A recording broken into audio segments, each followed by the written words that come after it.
కొంటాను అంతే కాదు.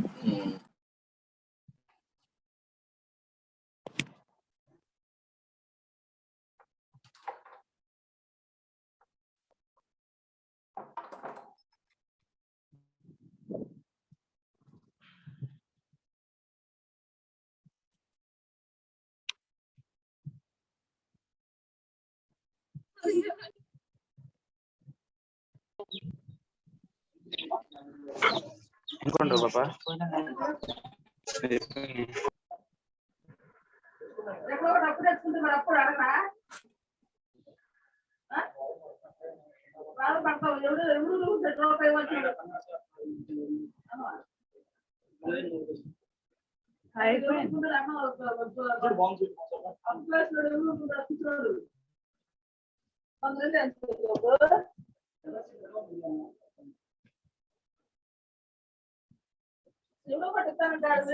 డబ్బులు తీసేసుకుంటారా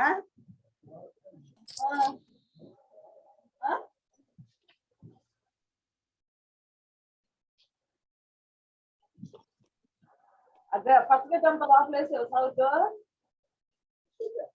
కొద్దిగేసా ಅಲ್ಲಿ ಬಿಕೋದ್ ಗಟ್ಟಿಗಿದ್ಯಾ ಇನ್ನೇಗಿದ್ದು ಮತ್ತೆ ನನಗೆ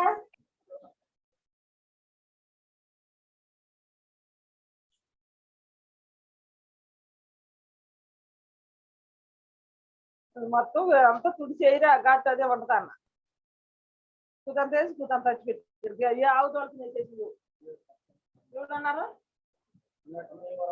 పొద్దుందేగా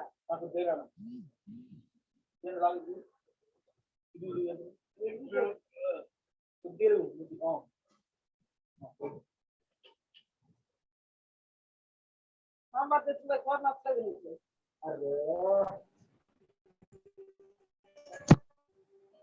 అందుకు నా దగ్గర కూర నాకు తెచ్చుకొని ఎందువల్ల ప్రశ్న చేయమ్మా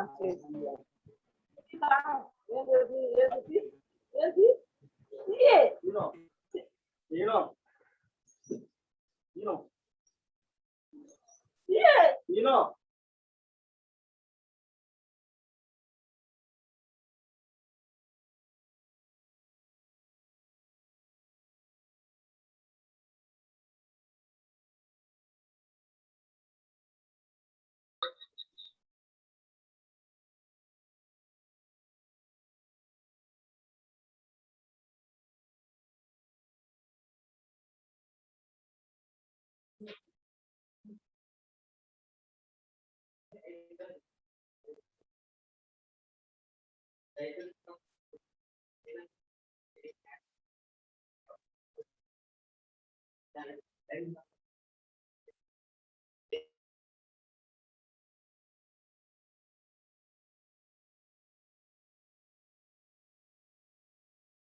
Good afternoon, students.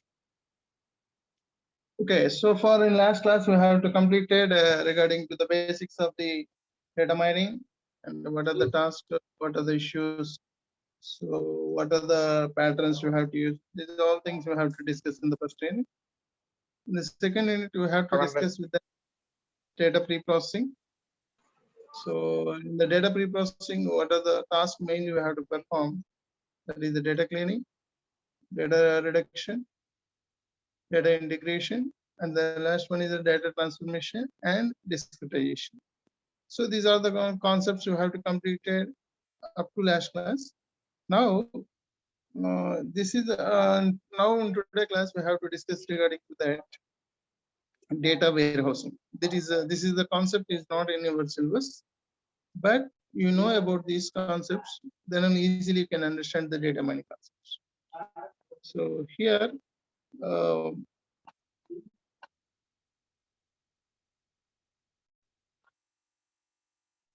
See here, this is the data warehouse and basic concept. Why you have to learn this basic data warehouse?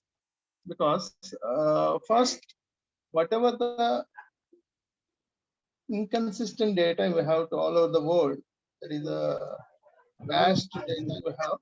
From that huge amount of data, what you require, that information you have to retrieve through the data mining. So whenever the data mining concept you have to apply for these huge amount of databases, first you can process. First you have to whatever the data you have, that data you must be arranged into the particular form. That is simply call it as data warehouse. Before the data warehouse, you must perform that is the data pre-processing. In the data pre-processing, you have to what are the tasks mainly you have to perform. That is the data cleaning, data integration, the data reduction, and data transformation and discretization. These are the four tasks mainly we have to perform in data pre-processing. Before implementing the data warehouse, we can do with this data pre-processing. So now the data we have to arrange it in data warehouse. How we can arrange the data? In data warehouse, we can discuss here. In the data warehouse, mainly we have to use the online analytical processing, OLAP you have to use. Generally, in databases, you process the data.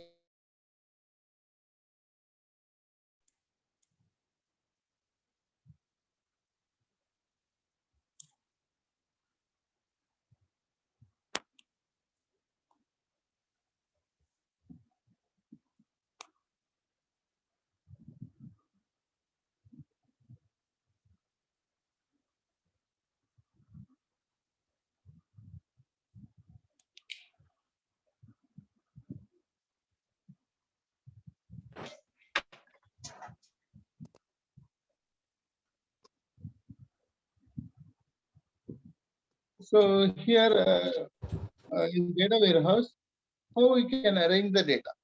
In data warehouse, we have to represent the basic concepts of data warehouse and how we can define the data in data queue format.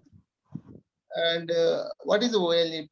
You know that OLTP, online transaction processing. Most of these OLTP you have to use it in banking transactions. You have to use it is the OLTP only. So here in here we can use the OLAP, that is the analytical process.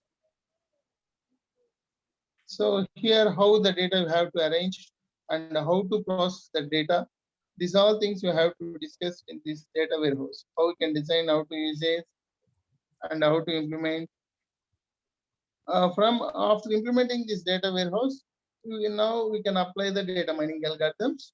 What you require, that required information we have to retrieve by using the various data mining algorithms. Okay. From the third unit onwards, we have to discuss that data mining algorithms. Basic concepts we have to discuss with that data mining in third and fourth and fifth and sixth units.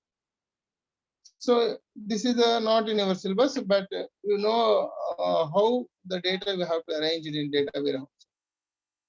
So here the basic concepts of data warehouse here define the many different ways. Addition support database is maintained separately from the organization operation database. That is simply call it as support information processing. That means it is a generally how to compare with the data on the information. Data is the raw bit information, raw bit data, and whereas information is after processing to get the meaningful information. That is simply call it as meaningful data. We have to call it as information. So now in the data warehouse we have the meaningful data. That is it is providing the solid form of the consolidated historical data for analysis. A data warehouse is a subject-oriented, integrated, and time-variant and a non-volatile collection of data in support of management's decision-making process. So the process of constructing and using data warehouses. Simply, you can arrange the data in meaningful manner. Simply, you call it as data warehouse. Data warehouse is completely related to the subject.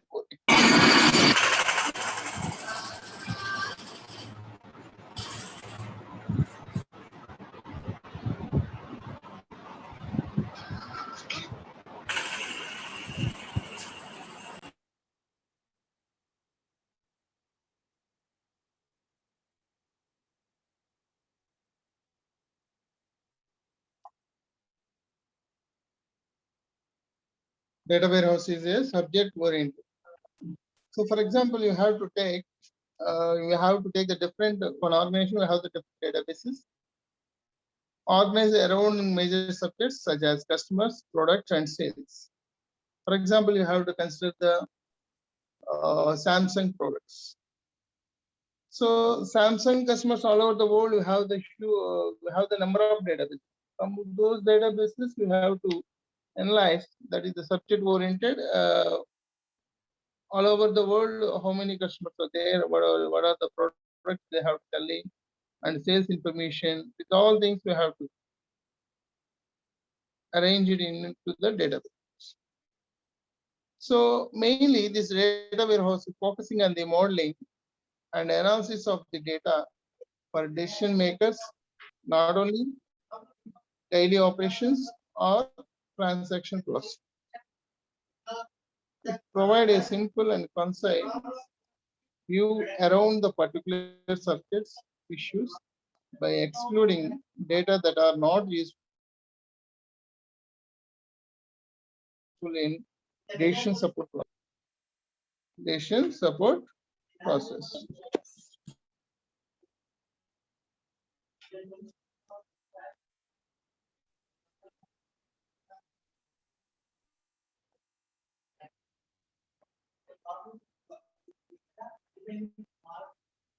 And also it is integrated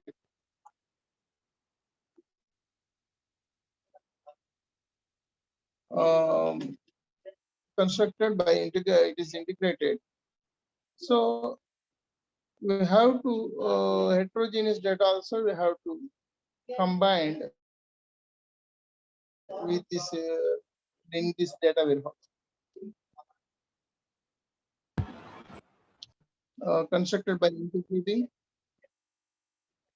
multiple heterogeneous data sources. Like example, relational databases, flat files, online transaction records. So now here data cleaning and data integration techniques are applied. So here you have to ensure the consistency in naming conventions and encoding structures, attribute measures among different sources. When data is moved to the warehouse, it is converted. Like example, hotel price, currency, tax, breakfast covered. So that all information. And it also depending on time value. The time horizon of the data warehouse significantly longer than the that of operating system. But time is young.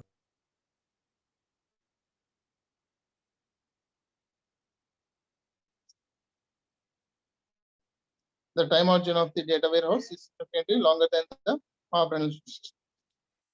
Operational database mainly current value of the data. Data warehouse data mainly represents the historical perspective. So, for example, 10 years back, you have to process some data. That data you have to store into this data warehouse. So whenever you have to compare present data to fast data with the data warehouse data. And every key structure in the data warehouse contains the element of time explicitly or implicitly. So that's the reason you have to call it as it is a time variant. So data warehouse is a simply you can call it as time variant, integrated, as well as subject oriented. And the next one is another property we have to apply in data warehouse, that is the non-volatile. A physical separate store of data transformed from the operational environment. Operational update of data does not occur in data warehouse environment. Does not require transaction processing, recovery, and concurrency control mechanisms. It requires only two operations in data accessing, initial loading of data and accessing of data. So now we have to see the differences between the OLTP and OLAP. So OLTP mainly we have to use it in banking sectors. Nowadays, we want to process a particular information with this OLTP. But here you can use the OLAP completely based on that knowledge one. So here we have to compare with the previous ones, and historical perspective mainly you have to use it in OLAP. So here you have to see the differences between the OLTP and OLAP. So mainly, what are the uses we have used in OLTP? this clerk, IT professionals people only you have to working on this. For example, you have to take the bank employee. You don't know about that code, but he's working on what you have to give in the process. Only that directly you can use that software and can type the amount, credited amount and debited. So some people they are working on that related to that. That is the OLTP work. So whereas we have to is coming with the OLTP is completely based on that knowledge workers only, who know about that particular thing. Then only those people are working under this OLAP. It is the knowledge workers who have to working on OLAP and functions, mainly decision support functions. He may take the decisions in OLAP, but whereas in OLTP, generally they have to perform day-to-day transactions, like day-to-day operations we have to perform. Particularly in banking sector, they have to process day-to-day transactions only. So crediting, debiting. So these are type of operations only have to perform in OLTP. But whereas in OLAP, it is completely based on the decision support. Whereas here in OLTP is working on database design, it's application oriented. But whereas here it is working on subject oriented. What type of data is there in OLTP? Current data, up-to-date data, detailed, flat relational, isolated data we have to use it in OLTP. But whereas in OLAP, historical data, that is the previous data, summarized data, multidimensional data, and integrated and consolidated. So that is you have to analyze that data with the OLAP only. What type of usage in OLTP is repetitive, but whereas in OLAP is ad hoc. So what type of access you have to process, read, write, index, hash on prime key, and lot of scans in OLAP. Unit of work is short, simple transaction, complex query. Record access tens and millions. Database size maximum is 100 MB to 1 GB. But whereas here in OLAP working on 100 GB to 1 TB. That is simply you can represent it as OLAP is more powerful compared to the OLTP. And metrics of this OLTP and OLAP is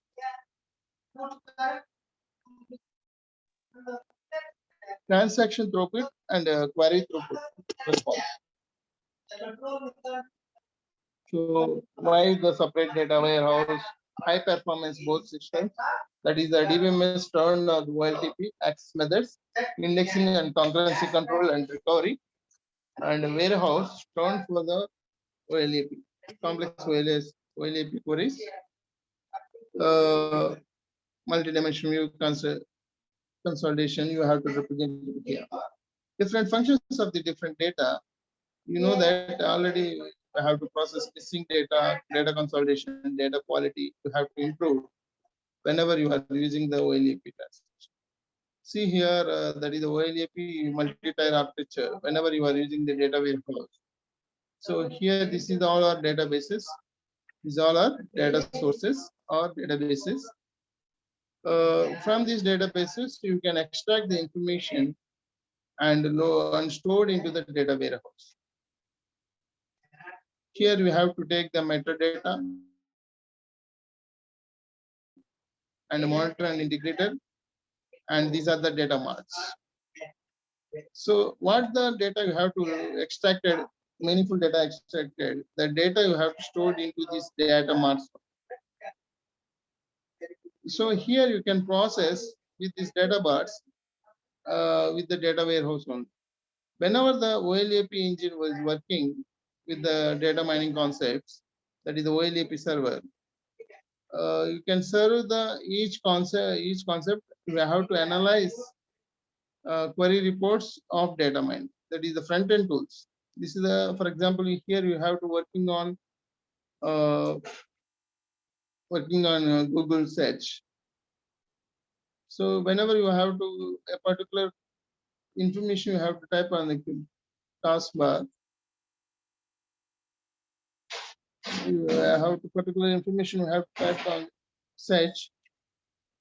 So here you can retrieve the information from this data warehouse with the help of OLAP Engine.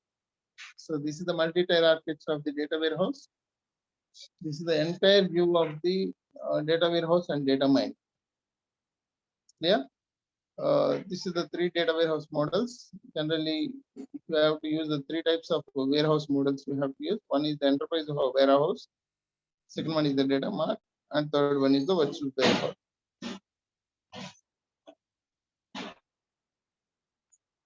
Enterprise warehouse collects all the information about the subject spanning of entire organization, and data mart, a subset of corporate wide data that is of value to a specific groups of users. Its scope is confined to specific selected groups such as marketing data mart, independent and dependent. So virtual warehouse, a set of views over operational databases.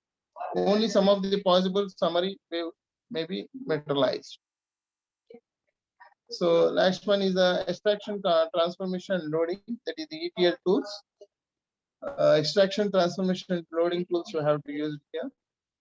First one here, data extraction. Get the data from the multiple and heterogeneous and external sources. And data cleaning, detect the errors in data and rectify them when possible. Data transformation, convert the data from the legacy and host format to the warehouse format. And next one, load, sort, summarize, consolidated, compute views, checks integrity, and build indices and partitions. And then refresh the propagate the updates from the data sources to the warehouse. Metadata repository. Metadata is a data defining warehouse objects. It stores description of the structure of the data warehouse, schema, view, dimensions, hierarchies, derived data, and data mart locations and contents. Operational metadata, data lineage, history of the migrated data and transformation path, currency of the data and monitoring information. Audit trials you can do with this operational metadata, and here you can use the algorithms for the summarization. These are all things we can do with the metadata repository. So here with that data cube and OLAP. So this is a very important in data cubes. So data warehouse is based on that completely multi-dimensional data model, which views data from the data cube. A data cube is such as sales allows the data model and view in multiple dimensions. For example, you have to consider item name, and brand and type, and time, day, week, month, quarterly, yearly. Fact table you have to earn measures, dollars sold, keys you have to represent it. So one dimensional cuboid, two dimensional cuboid, three dimensional cuboid. So in cube, whatever the data you have to represent it in cuboids only. So that is based on that dimension number of attributes you have to represent it, the appropriate dimension cuboids. So for example, you have the three attributes, three dimensional cuboid you have to represent. See, this diagram will show that the lattice of the cuboids. See here, a particular product, you have to represent that time and its location and item, location, time, item, location, and supplier. So from these four attributes, we can top level view, that is a zero dimensional cuboid, that is all you have to represent it. So individually you have to represent it as one dimensional cuboids. Time and item you have to represent the two dimensional cuboids. Time, location, time, supplier, items location, item time, item supplier. So these are the two-dimensional kubites. So here you can represent the three items, that is item, time, location. So these type of kubites are called three-dimensional kubites. And all the four attributes we have to represent it as, that is the four-dimensional kubite. That is the time, item, location, supply. These are the four items we have to represent it in kubite, that is the four-dimensional kubites. So this is the concept modeling of the data warehouses task. So these data dimensional kubites you have to represent it with that different types of schemas you have to use. Star schema, snowflake schema, fact constellations. These are the schemas you have to use it for to modeling the data warehouses. A fact table in the middle of the connected a set of dimensional tables you have to represent it in star schema. See this diagram, it shows that this is the star schema, sales fact table. So here you have to represent the first regarding to the item key, that is the time key. Here we can represent the time key, day of the week, month, quarter, year. So these are the attributes you have to relate it to the time attribute. Here we have to take the item. So the particular item key and its name and its brand, and its type and supply type. Similar way, location. Where is have to sold that product? Location key, street, city, state, and country. And similar way, branch key, branch name, branch type, and similar way measures. So these all are related to the star schema. So in the sales fact table, we have the all information. For example, we have to call this time key. We can call that time data, and similar way item key, branch key, that is the location key, and unit sold, dollar sold, and average sales. This is the sales fact table for the using star schema. Similar way, snowflake schema. Snowflake schema similar to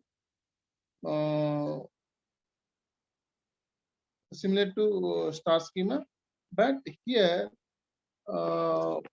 another key, one key we have to represent another sub key, that is called a snowflake schema. So generally, item key you have to represent from item table, item key, item name, and brand and type, supply key. So here supply key, again sub key we have to represent it, supplier key and supplier type. And similar way, location key represents that location key, street, and city key. City, again you have to subdivide it, city key, state, and country. So this is the snowflake schema. And the last one is the fact constellation schema. In the fact constellation schema, again you have to divide from location to location, dollars. So you have the say relationship with one attribute to another attribute. That is the time keys or day of the week, sales, similar way item key. Here you have to take the two tables, that is sales fact table and a shipping product table. So all we have to combine together. That is the new schema we have to generate it, that is fact constellation schema.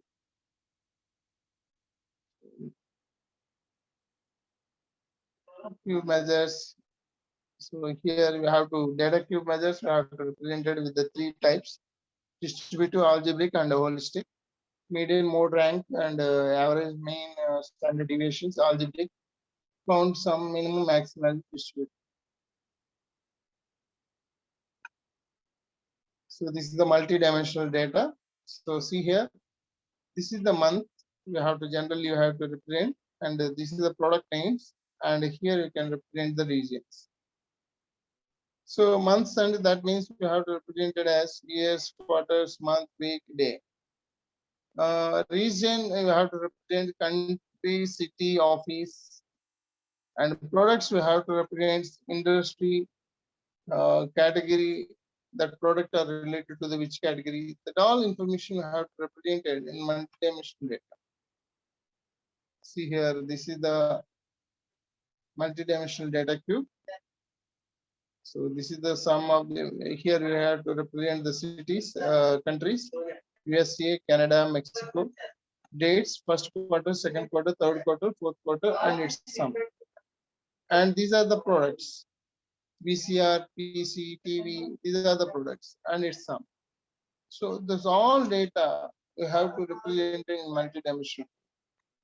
That is the sample data cube we have to represent.